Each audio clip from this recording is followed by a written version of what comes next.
দুদিনের ছুটিতে কলকাতার কাছাকাছি ঘুরতে যেতে চান, যেখানে একবার গেলে হয়তো ফিরতেই মন চাইবে না? তাহলে একদম সঠিক ভিডিওতে আপনি ক্লিক করেছেন। আজ আপনাদের এমন এক ডেস্টিনেশনের খোঁজ দেব যেখানে চারদিক শুধুই সবুজে ঘেরা। মুরগুমা পাহাড়, জঙ্গল, ঝর্ণায় ঘেরা একটি গ্রাম।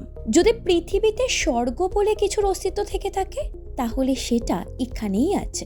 এই গ্রামের আদিবাসীরা ছৌ নাচের শিল্পী। এছাড়াও শীতকালে বিভিন্ন পরিযায়ী পাখিদের আনাগোনা লেগে থাকে মুরগুমায়। মুরগুমায় পৌঁছে সবচেয়ে ভালো থাকার জায়গা হলো পশ্চিমবঙ্গ সরকারের লজ, যেটা একেবারে পাহাড়ের পাশেই অবস্থিত। তাই এখানে যদি বুকিং করে ফেলেন তাহলে ঘুম থেকে উঠেই জানলা দিয়ে বাইরের সুন্দর প্রকৃতি দেখা যাবে। এমনকি চায়ের কাপ হাতে ওয়াচ টাওয়ারে গিয়েও বসতে পারেন। এরপর লোকাল সাইট সিনের জন্য বেরোতে পারেন গাড়ি ভাড়া করে।